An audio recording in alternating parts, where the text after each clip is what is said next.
Hello friends, merhaba arkadaşlar. In this lesson we are going to learn how to use according to in a sentence in Turkish. To use according to in a sentence, we will need the object pronouns which you can see on the right.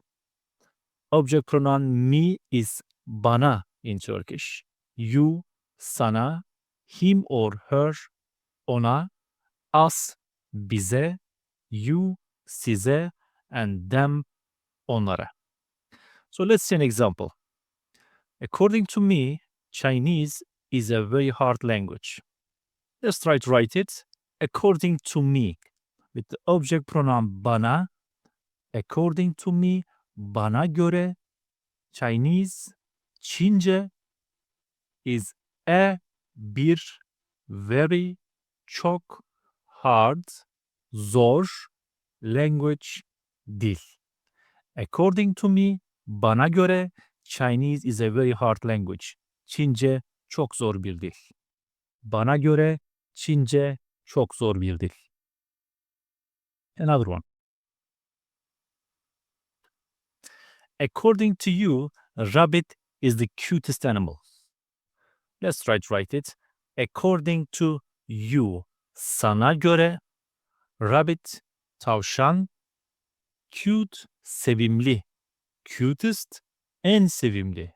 Animal, hayvan. According to you, a rabbit is the cutest animal. Sana göre tavşan en sevimli hayvan. Another example. According to her, Tarkan is the best singer. Let's write it. According to her. Ona göre Tarkan good, iyi, the best, en iyi. Singer, şarkıcı. Şarkı is song and singer is şarkıcı. So according to her, Tarkan is the best singer. Ona göre Tarkan en iyi şarkıcı. Let's see some plural examples. According to us, this is a really good restaurant. Let's try to write it. According to us, bize göre, this, bu, bir, really, gerçekten, good, iyi, restaurant, almost the same, restoran. According to us, bize göre, this is a really good restaurant. Bu gerçekten iyi bir restoran. Bize göre bu gerçekten iyi bir restoran. Another example. According to you, plural, the weather is really so hot. Let's try to write it. According to you, plural, size göre, the weather, hava, really, gerçekten, so, çok, hot, sıcak. According to you, the weather is really hot. Size göre hava gerçekten çok sıcak. And the last example. According to them, Turkey is a beautiful country. Let's write it.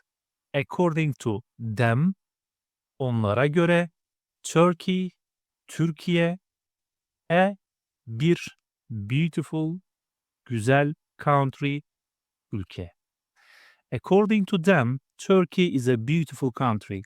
Onlara göre Türkiye güzel bir ülke.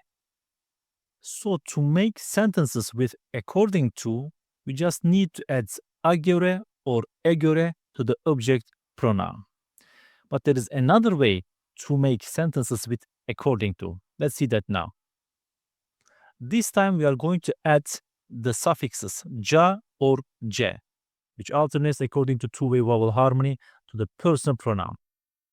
Not to object pronoun, personal pronoun. Let's see an example. According to me, Barcelona is the best football team. Let's try it right. According to me, but I'm going to write it as according to I. I is ben. According to I, bence. So, according to me, bence, Barcelona, good, iyi, the best, en iyi, football, team, takım. Football team, futbol takımı. According to me, Barcelona is the best football team. Bence Barcelona en iyi futbol takımı. Let's see another example. Is Turkish a difficult language according to you? Let's try to write it. First, according to you. You, sen. According to you, sence. Turkish, Türkçe. Bir, difficult, zor.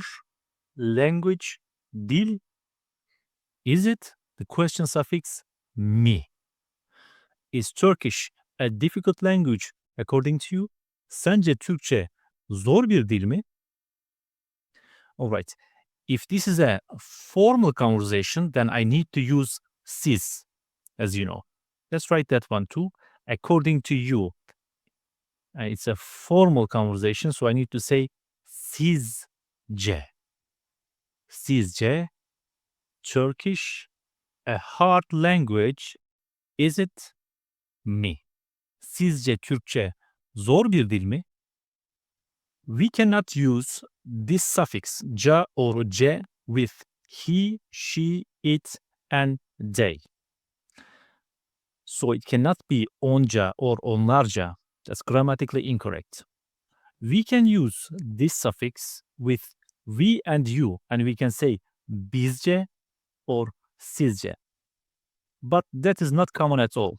So if you are trying to say something like according to us or according to you plural, use bize göre or size göre instead of bizce or sizce. Alright, now let's see some other examples. According to me, my mother is the best cook. Let's try to write it. According to me, bana göre, my mother, mother, anne, my mother, annem, good, iyi, the best, en iyi, cook, aşçı. According to me, bana göre, my mother is the best cook. Annem en iyi aşçı. Bana göre, annem en iyi aşçı. Let's see another example. According to my teacher, this lesson is not difficult at all. Let's try to write it. According to my teacher. Let's write teacher first. Öğretmen. My teacher, öğretmenim. According to my teacher, öğretmenime göre. According to my teacher, öğretmenime göre.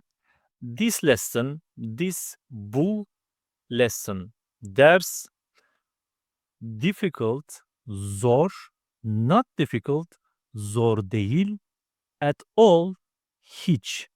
Not difficult at all, hiç zor değil. According to my teacher, this lesson is not difficult at all. Öğretmenime göre bu ders hiç zor değil. Another example. According to my friend Ahmet, spiders are so cute. Let's write it. My friend Ahmet. Friend, arkadaş. My friend, arkadaşım Ahmet.